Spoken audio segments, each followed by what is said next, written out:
Good, good morning, students. I hope that all of you will be fine and safe. Today we are going to discuss about the various methods of communications. In the last class, that communication is very basic need of not only humans but all living beings. The four main elements of every communication process are communicators, sender and receivers, the message communicated and the medium of communications. Previous class we have discussed that the communication is basic need of all humans and all living beings. Four main elements which are sender and receiver.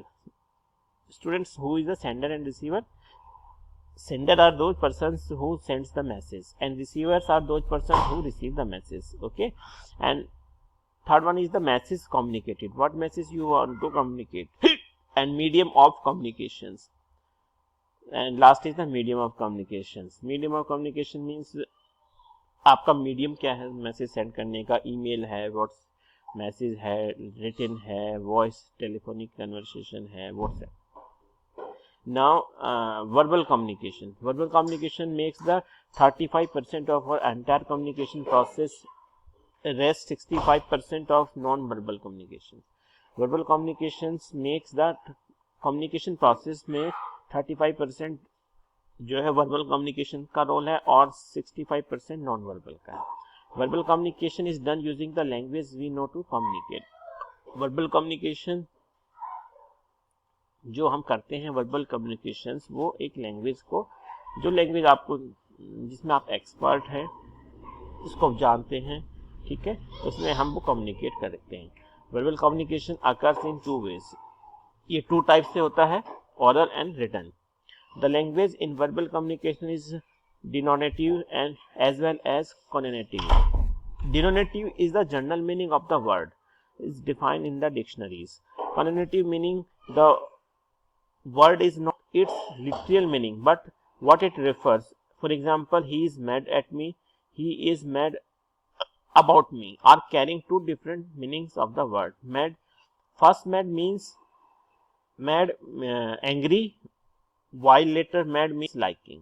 Okay, तो यहाँ पे देखिए डिनोनेटिव और कॉनेटिव दो words use हुए हैं. डिनोनेटिव वो words हैं जिनका अपना डिक्शनरी में मीनिंग होता है. ओके, और कॉनेटिव मीन्स जो फीलिंग वाला मीनिंग है, फीलिंग वाला मीनिंग. ओके, जिसको हम फील करते हैं.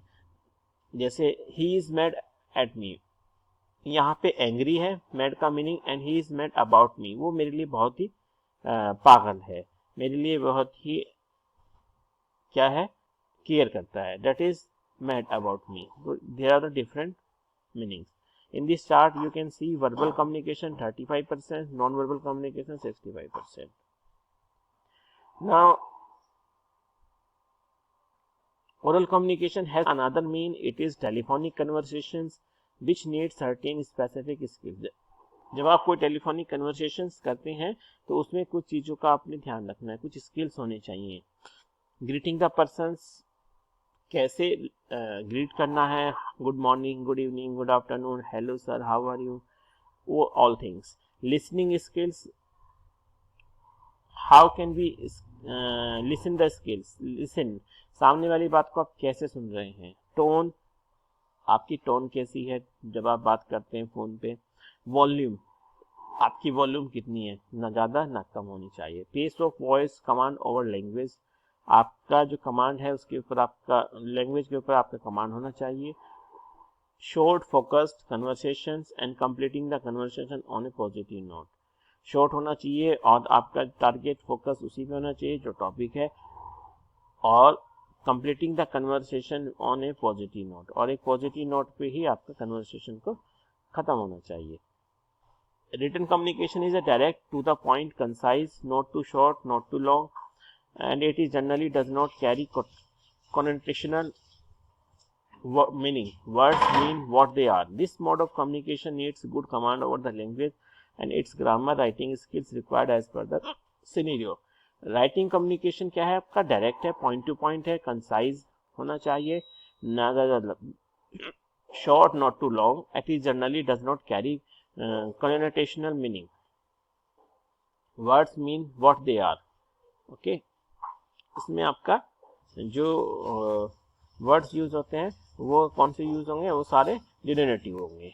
Okay, this mode of communication needs good command over the language and its grammar writing skills required as per the scenario. Effective verbal communications. Active listening. Oral communications demands listening attentively and sincerely. This directly helps us to understand the communicated message is desired. When we listen sincerely, we can ask correct questions for better understanding.